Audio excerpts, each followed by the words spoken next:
Isaha 3 ziruzuye neza turi ku munsi wa gatanu igenekerezo rya 2021 ruheshi umwaka wa 2019 tukaba turi ku mugwa mukuru w'intara ya Muyinga neza na neza mu nyubakwa z'ihoteli Icizanye ahagiye gusamiranira ikiganiro c'abavugizi b'inzego za leta zitandukanye. Tubaramutse rero mwebwe mwese tugiye kubana muri kino kiganiro tutarandiriye rero hano turi kumwe n'umuvugizi w'umukuru w'igihugu Jean-Claude Karigwa Ndenzako. Jean-Claude Karigwa turabaramukije kaze muri kino kiganiro. Murakoze cyane Claudine, nanje ndabaramukije.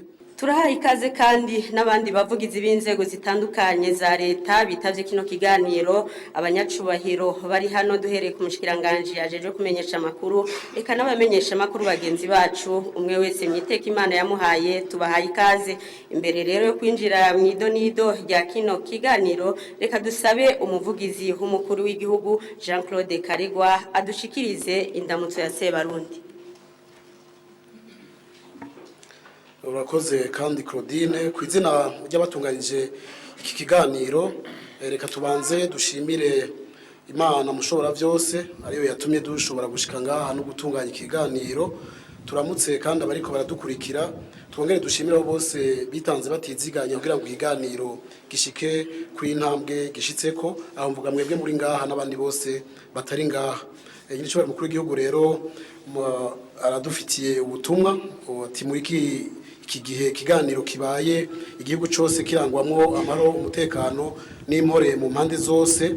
Nyine cyo mukuru w'igihugu arashimira cyane bose badahengeshanya kwitanga ijoro n'umutaga kugira ngo amahoro n'umutekano bisasagare mu gihugu cyose. Umukuru w'igihugu arashimishwa cyane n'umutima wo gufatana mu nda, arashimishwa cyane n'umutima wo gushigikirana uranga abarundi muri rusange, cyane cyane mu gufata mu mugongo mu gweserukira gihugu intamba mu rugamba, guterera amatora y'umwaka wa 2020, gufasha abafisa mikoro make hamwe no kuvira hasi rimwe mu kwiyamiriza abashaka gusubiza uburundi mu buja.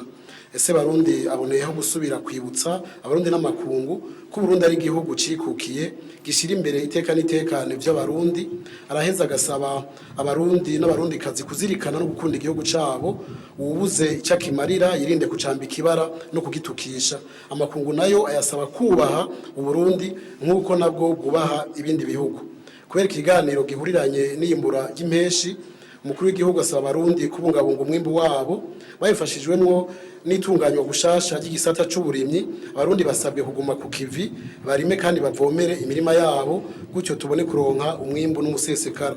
Umukuru w'igihugu asaba bene gihugu iyo bava bakagera gukingira ibidukikije byo soko rikuru ry'amagara meza n'umwimbu ushimishije, na cane cane mu kwirinda imiriro ya nyakanga ikunda kwibonekeza mu bihe nk'ibi. Umuvyeyi w'abarundi asaba abanyeshuri bose buca baja mu buruhuko bw'ici hamwe n'ugwaruka rwose muri rusangi guterera agacumu k'ubumwe mu gukingira isi ndimwa n'amasoko y'amazi, tutibagiye guteramira umutekano w'igihugu. Abavyeyi n'abarezi nabo abasaba kuguma hafi y'ugwaruka mu kururera no mu kururemesha no mu kurubera akarero keza.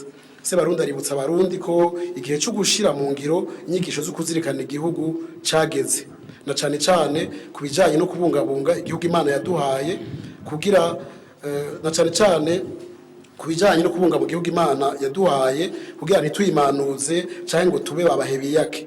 Adusaba shimitse kugira kigoro ku munsi wa 4 dukingira amasoko y'amazi n'inzuzi Imana yaduhaye, tutibagiye gukingira n'ibidukikije muri rusangi.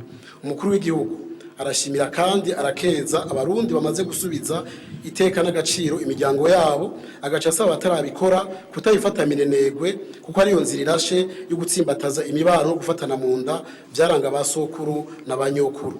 Mu ntumbero yo kwitwararika kurusha kazoza kugwaruka aribwo Burundi bw'ejo, umukuru w'igihugu aributsa ko ibanki yagenewe ugwaruka igiye gutangura ibikorwa nyezina muri uno mwaka. Aboneyeho gusaba ugwaruka rw'u Burundi gukerebuka no guca ubwenge ruhurikire hamwe mu makoperative kujya basokuru n'abanyokuru bahuzwa n'ikibiri. Ugwaruka rusaba kudata umwanya ruzirikane ko umubangabanga ujye ubangutse kandi ko atawuheka utisimbiza. Ubwo gwaruka rusaba kandi kwijukira inyigisho zo gukunda igihugu, wirinde ingeso mbi nk'ubuhumbu, ubusuma n'ibiyayuramutwe, bwongere gwamirire kure abashaka kurutwara mu bitagira mvura. Se barundi arangiza asaba zina murundi wese kuzirikana na ntaryo Burundi ko ari umurima w'isangi twasangijwe n'Imana, maze twese dukorere igihugu nk'abikorera, twese twitwararike gusiga izina n'iragi ryiza, maze urungano ruzodukorera mu ngata ruzotwivuge kandi rutugire icitegererezo. Murakoze.